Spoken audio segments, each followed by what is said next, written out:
How you doing, guys? This is Psychic Giovanni. I'm also an alchemist, Reiki master, and hypnotherapist. So I wanted to touch upon a topic that just kind of came to me that I just want to quickly say from understanding. Now, I know I am a psychic medium myself, and there are psychics out there. Everybody is psychic. Everyone's gifted. Just not everyone is conscious to that and understand it. But the point I'm trying to get to is the fact that there are a lot of psychics out there who would also use information to lead you astray. They will also lie to you and make you believe a certain thing, even about a particular person who's significant other that you are actually supposed to be with. And they would just lie about this person just so you could pull away from that person because they could see your destiny. See, a lot of us, we can tap into Akasha records. Anybody can learn how to do that. And it's not so hard as some people may think it is. So when they see information that you would really want to understand or, understand your destiny, it's like, why would we want to trust someone to look into our information and then they could lie to us, you could twist things. Now, it's starting to become a bit rare these days to come across any genuine psychic to actually want to genuinely help you.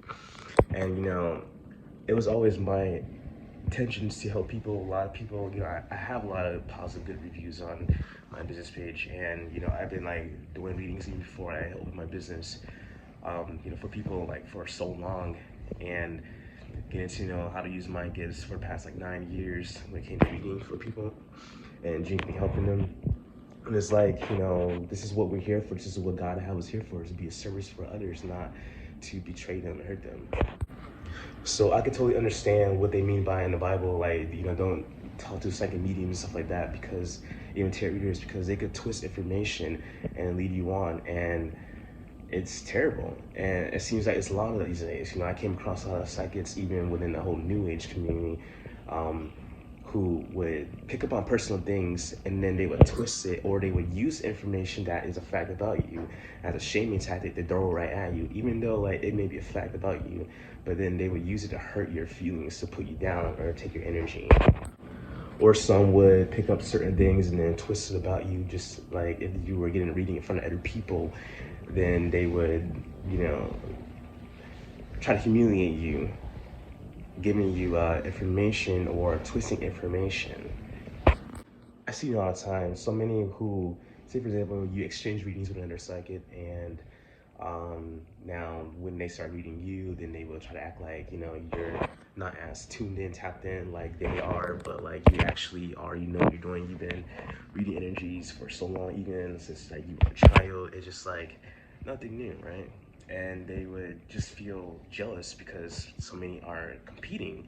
We shouldn't be competing. We should be being service for humanity like God wants us to, and help other people genuinely, from our heart. But so many people are power hungry. Anyone, even within the witch community, so many people are power hungry. And quite frankly, nowadays, I know it's out of subject, but the word witch is cringe to me nowadays. And I know there's a lot of Christians who would shun other people for being psychic, but yet they channel information from the Lord as well, and it's literally no different. So but they have a different perspective about it. But there's not that many people that I can actually trust to read for me. Literally just maybe 2 people, and because I don't want many people looking into my Akasha records, but a lot of people, they definitely had to earn my trust, and because I genuinely want to help them. I genuinely do, and I don't allow myself to try to stray away to something deeper within them. I will always ask my higher self, I'll ask a client's higher self and their spirit guides, and I'll always ask Yahweh, may I please tap into this person's energy so I can read for them? And then they will allow me to pick up on what is necessary instead of just wandering around to their Akasha records and picking up this and that, and like a snake, and it's just disgusting. So yeah, there's a lot of things in the Bible that I totally understand. It's just that you can't take it so literal that you start pushing everything else away. The Bible have mentioned crystals multiple times in different verses, but they're not especially incense, like frankincense and myrrh, because it's another alternative you could use to cleanse besides sage or palo santo. And it's like, okay, yoga's fine. Yoga's good, you know, and other spiritual practices. And so, but Christians like on TikTok will say like it's demonic. No, it's not demonic. And it's like, but what's important is that a lot of people who practice these things, it's like they leave God out of it. That's the problem.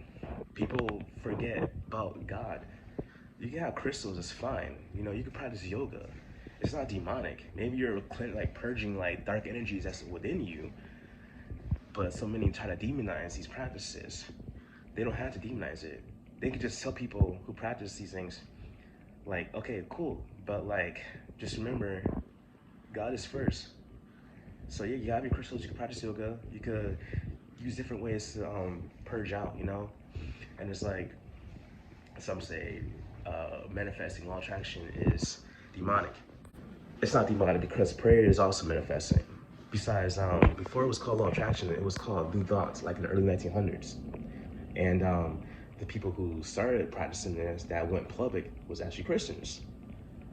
So modern Christians really don't really want to understand this and look into that, or, you know, they just want to keep things on an esoteric level where they're not actually expanding to understand things much more deeper and tap in much deeper, like those of us who practice esoteric. So that's the message I want to get to you guys. This is understanding of things that I want to get to you, and just so much corruption, perversion with spiritualists these days, and just like you just gotta like follow your intuition on who to get readings from. You know, I know I'm still building my business, and I do my service for people genuinely. Like, it's not all about the money. Yeah, I'm making a living, and gotta feed myself, but what's more important to me is helping other people. And also, I know that I am also destined to help people break spells that are on them that will hold them back in life, so they could get to where they need to be, because people like deserve to live a life that they're supposed to be. And there's like a lot more people than you know who are actually, what do you imagine, it has spells on that's holding them back in life. And that's attached to their early like bloodline, their ancestors. So that's what I wanted to bring up to you guys, and for you to think about. Yes, sit and think about this. Follow your intuition of who you get readings to.